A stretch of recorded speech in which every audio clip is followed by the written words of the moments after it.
Assalamualaikum warahmatullahi wabarakatuh. Hamdan wa syukranillah, salatan wa salaman ala rasulillah, amma ba'du. Ila hadratin Nabil Mustafa Sayyidina Muhammad Rasulillah sallallahu alaihi wasallam wa alihi wa azwaji wa dhurriyyati wa ali baitihi wa sahbihi ajma'in wa jamil mu'minina wal mu'minat wal muslimin wal muslimat al ahya'i minhum wal amwat. Al-Fatihah. A'udzu billahi minasyaitonir rajim. Bismillahirrahmanirrahim. Alhamdulillahirabbil alamin. Iyyaka na'budu wa iyyaka nasta'in. Shiratal mustaqim. Shiratal ladzina an'amta 'alaihim ghairil maghdubi 'alaihim waladdallin. Alhamdulillah, insyaallah kembali kita akan baca kitab Bidayatul Mujtahid wa Nihayatul Muqtasid lil Imam Ibn Rushdin Al-Andalusi. Imam Ibn Rushd di sini dikenal dengan kata-kata Al-Hafid, itu ya, yang artinya Al-Hafid itu cucu, gitu ya. Kenapa beliau dikenal dengan Ibn Rushd Al-Hafid? Ibn Rushd yang dia merupakan cucu, karena kakek dari Imam Ibn Rushd ini namanya sama, yaitu Ibn Rushdin juga, cuma kakeknya dikenal dengan Ibn Rushd Al-Jaddu, gitu ya. Ibn Rushd tapi posisinya kakek, gitu. Itu biasa mereka seringkali dalam rangka tafaul memberikan nama kepada seorang cucu sama dengan nama kakeknya, gitu. Dan itu banyak. Pada kesempatan kali ini insya Allah kita akan membahas tentang al-mas'alatul hadiyata asyarah minasyurut. Masalah yang ke-11 bicara tentang syarat-syarat. Artinya syarat dalam hal ini adalah syarat apakah ketika kita wudhu, anggota-anggota wudhu yang dibasuh itu harus tertib atau tidak, gitu. Misalkan kaitannya kita bicara anggota yang wajib ya. Apakah anggota pertama yang harus dibasuh adalah muka, kemudian tangan, kemudian kepala, lalu kemudian dua kaki. Berarti kan tertib tuh. Atau sah-sah saja tidak tertib. Misalkan anggota yang kita basuh pertama adalah kaki, gitu.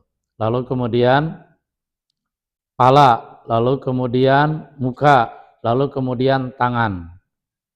Nah, itulah yang kita akan bahas insya Allah, yang kita akan baca ya. Kita mulai saja insya Allah. Bismillahirrahmanirrahim. Qala al-mu'allif rahimallahu ta'ala wa adaman nafa' bih wa bi ulumi fid dharaini amin. Al-mas'alatul hadiyata asyarata minasyurut. Masalah yang ke-11 bicara tentang syarat. Syarat-syaratnya dia. Ikhtalafu fi wujubi tartibi af'alil wudu ala nasaqil ayah. Para ulama berbeda pendapat dalam hal wajib mentertibkan perbuatan-perbuatan wudu berdasarkan nasakil ayat, susunan yang ada dalam ayat wudu. Ya ayyuhalladzina amanu idza kuntum ila shalah faghsilu wujuhakum wa aydiyakum ilal marafiq wamsahu bi ru'usikum wa arjulakum ilal ka'bain. Nah, apakah harus tertib tuh perbuatan wudu tadi sesuai yang disebutkan di ayat? Pertama muka, kemudian tangan, lalu kemudian kepala, lalu kemudian kaki. Ataukah dalam membasuh anggota tadi tidak harus tertib berdasarkan susunan yang ada di ayat? Kita lihat bagaimana pandangan para ulama. Faqala qaumun, maka satu kelompok ulama berkata huwa sunnah. Dia tertib tadi itu hukumnya sunnah. Jadi tidak wajib kita basuh muka, kemudian tangan, kemudian kepala, kemudian kaki, itu nggak wajib tertib. Artinya hukum tertib di sini sunnah saja.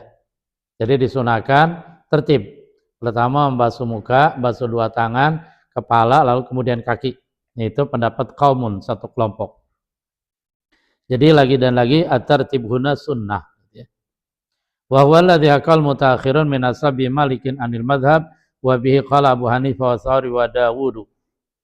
Pendapat ini adalah pendapat yang dihikayatkan al-mutaakhirun, yaitu ulama-ulama yang terkemudian, min ashabi Malikin, daripada ulama-ulama yang ikut Imam Malik, ulama-ulama Malikiyah.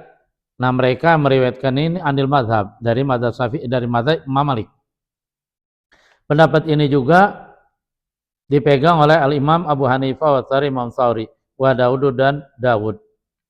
Makanya dikenal dalam perbedaan muqaranah hal ini bahwa Imam Abu Hanifah adalah imam yang tidak mewajibkan wudu itu harus tertib. Jadi enggak wajib muka, kemudian tangan, kemudian pala, kemudian enggak wajib. Artinya seandainya kita wudu acak-acakan, artinya tidak tertib, dalam pandangan Abu Hanifah ya sah-sah saja. Karena tertib itu tidak wajib. Tertib itu hanya sunnah gitu ya. Wa qala qaumun, dan berkata sekelompok ulama, huwa faridatun, dia tertib wajib. Wa bihi qala Syafi'i wa Ahmadu wa Abu Ubaidin. Pendapat ini dipegang oleh Imam Syafi'i, Imam Ahmad bin Hanbal dan Abu Ubaid. Dan itu juga kita jelas khusus bagi kita yang dari kecil belajar mazhab Syafi'i, di mana kita sudah paham banget bahwa ketika wudu itu wajib tertib. Kalau wudunya tidak tertib, wudunya tidak sah. Sehingga pertama niat, kemudian anggota pertama yang dibasuh adalah muka, kemudian dua tangan, lalu kemudian ya pala, lalu kemudian kaki. Itu tertib. Kalau tidak tertib, wudunya tidak sah.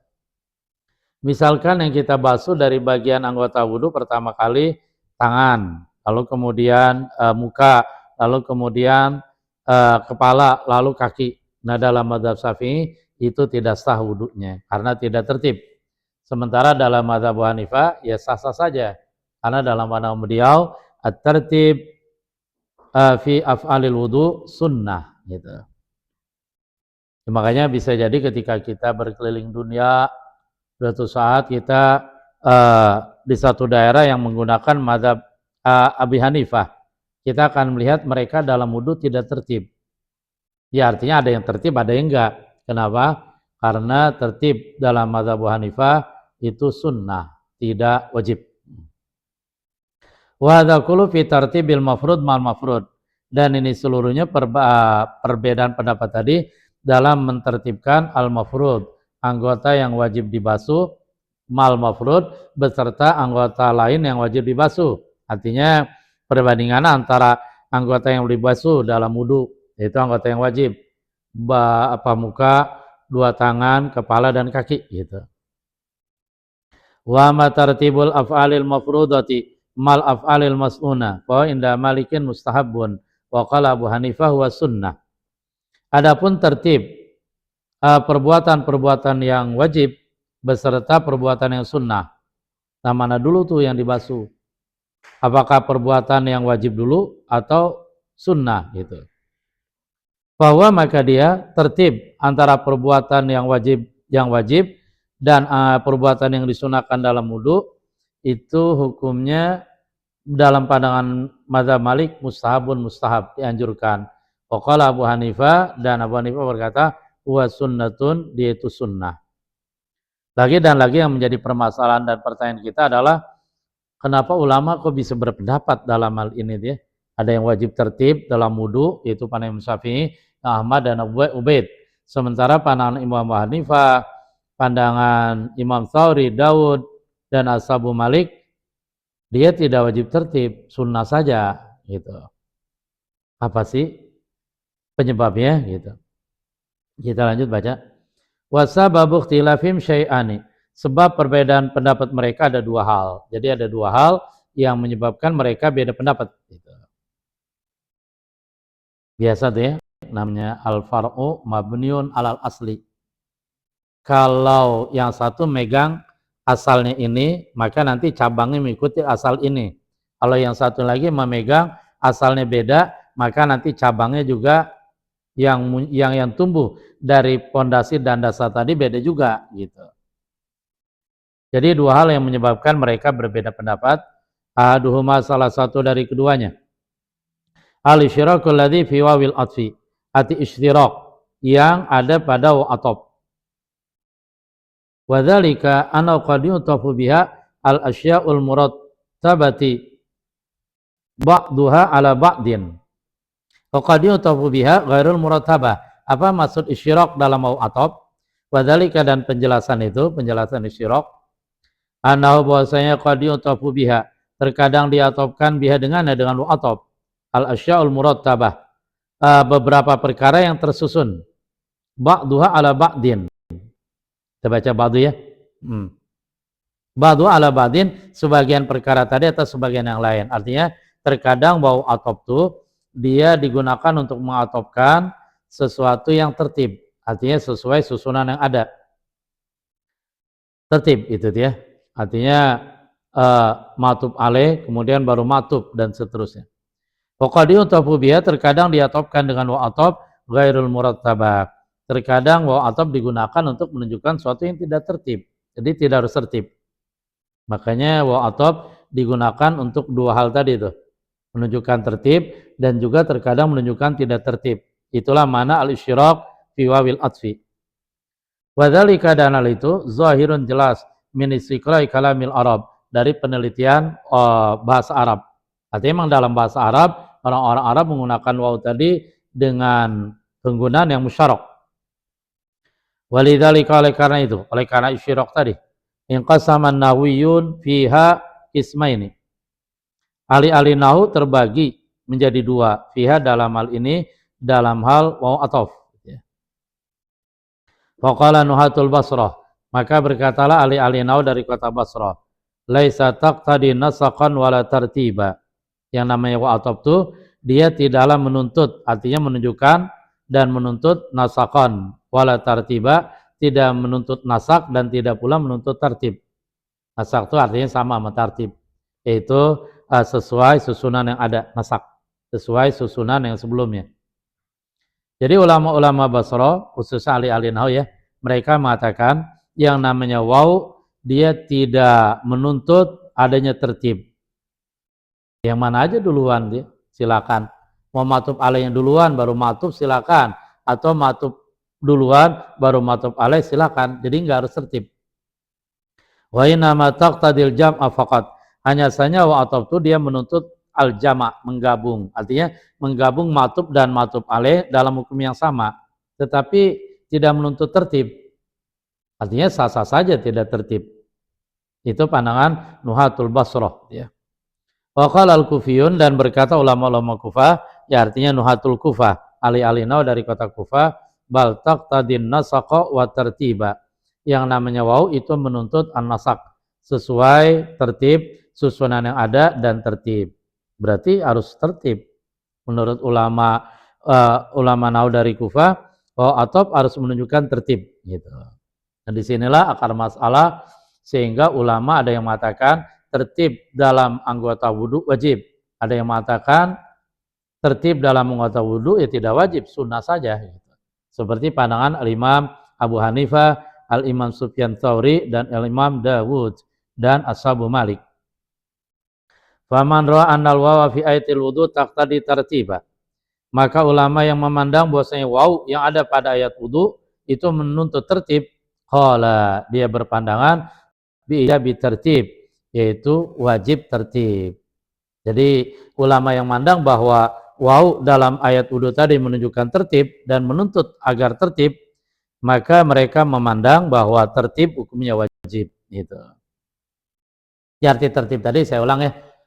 Anggota pertama yang dibasuh adalah muka, kemudian dua tangan, kemudian kepala, dan yang terakhir adalah dua kaki. Sehingga wajib tertib, nggak boleh acak-acakan. Tertibnya gitu, wajib ya. Waman roa, siap orang yang mandang analah taqtadi tartiba, bahwasanya wa ataf tadi tidak menuntut tertib, lam yaqul bi ijabih, maka dia tidak berpandangan wajib tertib. Nah, pandangan yang kedua, ulama kedua mandang, ulama yang mandang bahwa waw tidak mewajibkan tertib, ya otomatis dalam anggota-anggota wudhu tidak wajib tertib, tetapi sunnah saja gitu. Sehingga memang kaidahnya seperti itu. Kita lihat dalam papan tulis. Kembali ke ayatnya. Faghsilu wujuhakum wa aydiyakum ilal marafiq wamsahu bi ru'usikum wa arjulakum ilal ka'bain. Di sini kita nemukan huruf waw. Pertama, faghsilu wujuhakum wa aydiyakum, waw ya. Ilal marafiq, kemudian wamsahu, waw lagi. Wamsahu bi ru'usikum, kemudian wa arjulakum, waw lagi itu. Berarti ada berapa waw? Ilal ka'bain. Sehingga kesimpulannya Nuhatul Basrah. Ulama-ulama dari kata Basrah mereka mengatakan al-waw la taqtadi nasaqan wala tartiba. Waw dia tidak menuntut apa nasaqan susunan yang ada wala tartiba dan tidak menuntut tertib. Bal taqtadil jam'a faqat. Tetapi waw hanya menuntut al-jama' menggabung antara matub alaih dan matub dalam hukum yang sama. Artinya hukumnya sama-sama gitu. Tapi tidak tertib.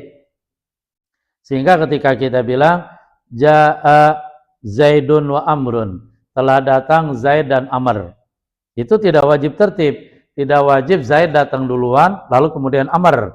Tidak wajib matub alaih dulu kemudian matub, enggak. Jadi tidak wajib, sah-sah saja. Itu. Jadi tidak menuntut tertib. Sah-sah saja Zaid datang belakangan, Amr duluan gitu. Itu pendapat pertama. Sementara Nuhatul Kufah, ahli-ahli nahwu kata Kufah, mereka mengatakan al-waw taqtadi tartiba. Waw itu menuntut tertib. Nah, sekian kita bilang Ja'a Zaidun wa Amrun. Berarti dalam pandangan ulama-ulama nahwu Kufah, Zaid datang duluan wajib. Lalu kemudian sesudah itu baru Amr. Berarti tertib tuh. Harus Zaid dulu datang, kemudian baru Amr belakangan berarti. Jadi wajib tertib. Kita sering dengar, apa sih alasan Imam Syafi'i mengartikan bahwa af'al wudu dalam ayat tadi menunjukkan tertib didasarkan kepada hadis yang mengatakan ibda'u bima bada'allahu bih. Mulailah dengan sesuatu yang Allah mulai. Maksud ibda'u bima bada'allahu bih di sini merujuk kepada ayat inna sofa wal marwata min sya'airillah. Sesungguhnya sofa dan marwah termasuk syiar-syiar Allah.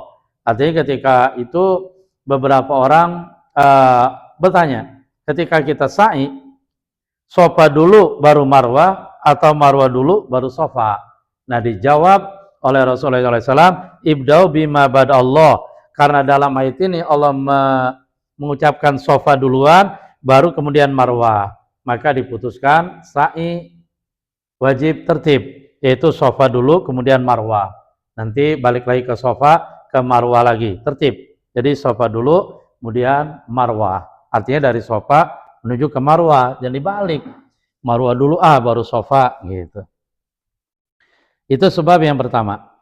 Wasababu tsani, sebab yang kedua, ikhtilafun fi afali salatu wassalam, perbedaan mereka dalam menilai perbuatan Rasulullah SAW, artinya ketika Rasul wudu.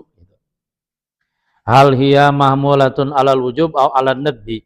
Apakah perbuatan Rasulullah di sini ketika Rasul mencontohkan wudu, perbuatan yang Rasulullah itu menunjukkan wajib tertib, atau alal nadbi atau sunnah tertib itu. Faman hamala alal wujub qala biwujubi tertib. Maka ulama yang mengartikan perbuatan Rasul itu wajib, artinya wajib tertib, qala dia berpandangan biwujubi tertib, wajib tertib. Jadi ini bukan masalah hukum wudunya wajib atau sunnah lah, hukum wudu wajib. Yang permasalahan adalah apakah perbuatan Rasul ketika itu melakukan wudu dia wajib tertib atau sunnah. Nah, pendapat yang pertama mengatakan yang memandang bahwa perbuatan Rasulullah ketika wudu itu wajib tertib, maka dia mengatakan wajib tertib dalam wudu. Jadi demikian seterusnya. Li'anna lam yuru anu alaihi salam anu tawaddu'a qattu ila murattaba au ila murattiba. Karena sesungguhnya tidak pernah diriwayatkan bahwa saya Nabi sallallahu alaihi wasallam berwudu qattu ya, sama sekali illa murattiba, kecuali Rasulullah mentertibkan. Nah, alasan pendapat yang mengatakan bahwa perbuatan Rasulullah ketika wudu itu menunjukkan wajib tertib, sehingga tertib hukumnya wajib. Alasan mereka adalah tidak pernah, artinya hadis-hadis yang diriwayatkan as-sunnah al-fi'liyah, al-hadisul fi'li tentang Rasulullah wudu, tidak pernah ada riwayat mengatakan kecuali Rasulullah wudu secara tertib, sehingga tertib wajib. Wa man hamala ala nadbi, dan ulama yang mengartikan perbuatan Rasulullah atas sunnah saja, qala dia berpendapat inna tartiba sunnatun, sesungguhnya tertib dalam perbuatan wudu sunnatun sunnah. Wa man farraqa bainal masuni wal mafrudi minal af'al, Qala inna tartibal wajiba inna ma yanbaghi ayyakuna fil af'alil wajibah. Lalu kemudian ada dua pandangan ulama dalam hal kaitannya di sini. Apakah tertib tadi sama saja baik dalam perbuatan sunnah atau perbuatan wajib atau beda gitu. Wa man farraqa, ulama yang membedakan bainal masnun, antara perbuatan yang sunnah seperti kumur-kumur, masukkan ke hidung, wal mafrudi, dan yang wajib itu membasuh muka, membasuh dua tangan, minal af'al, daripada perbuatan Nabi. Nah, kelompok pertama membedakan antara masun dan mafrud. Qala, dia berpandangan inna tartibal wajibah, sesungguhnya tertib yang wajib di sini innama yanbaghi, hanya saja seyogianya tertib tadi ayakuna fil af'alil wajibah, pada perbuatan yang wajib. Nah, bagi yang membedakan antara sunnah dan mafrud, yang wajib berarti dia berpandangan tertib di sini wajib dilakukan pada anggota-anggota yang wajib gitu. Wa man lam yufarriq, orang yang tidak membedakan antara amalan yang sunnah dan wajib dari dalam perbuatan wudu, qala, dia berpandangan inna syurutal wajibata, sesungguhnya syarat-syarat yang wajib di atas qad takunu fil af'alil lati laysat wajibatan. Inna syurutal wajibata, sesungguhnya syarat yang wajib di atas gitu ya. Artinya tertib tadi qad takunu, terkadang ada asyurut al wajibah fil af'alil lati laysat wajibatan, pada perbuatan yang tidak wajib, perbuatan yang sunnah. Jadi itulah hasil ijtihad para ulama fikih. Sebagaimana dulu ada sebuah kisah ketika Gusmik dia ke Surabaya atau ke Pasuruan, kemudian di sana dia mendapati seseorang, seorang wali lah itu ya, yang sholatnya tidak tertib. Bayangin sholat tidak tertib. Kita nggak bayanginnya, pusing, pasti bingung. Dan kenapa? Ya karena yang kita amalkan yaitu madzhab Syafi'i, ya sholat harus tertib gitu, secara umum ya. Nah, insyaallah mudah-mudahan nanti suatu saat kita bahas bab sholat. Apakah sholat itu harus tertib atau tidak gitu. Ya tapi sekarang kita gunakan pendapat yang mengatakan ya tertib. Jangan tahu-tahu sholat tiba-tiba tahiyat akhir aja selesai, yang lain nggak dikerjain. Gitu. Artinya tetap kita kerjakan sholat kita secara tertib sesuai aturan yang ada. Mudah-mudahan, amin ya rabbal alamin. Sholat selanjutnya kita akan bahas al-mas'alatu tsaniyata asyarata minasyurut, masalah yang ke-12, termasuk bicara syarat juga. Kalau sebelumnya bicara syarat, apakah dalam perbuatan wudu disyaratkan wajib tertib atau tidak wajib tertib gitu. Nah, nanti pada masalah yang ke-12 sama bicara syarat, tapi syaratnya beda dalam hal apa? Yaitu syaratnya apakah dalam perbuatan wudu wajib muwalah, disyaratkan harus muwalah atau tidak disyaratkan muwalah. Muwalah itu sambung menyambung, artinya jangan sampai putus gitu. Salah, nanti kita baca itu. Itu yang bisa disampaikan, mohon maaf atas segala kurangan. Alhamdulillah, subhanallah bihamdi, subhanakallah bihamdika, asyhadu an la ilaha illa anta astaghfiruka wa atubu ilaik. Walhamdulillahirabbil alamin. Alhamdulillah. Assalamualaikum warahmatullahi wabarakatuh.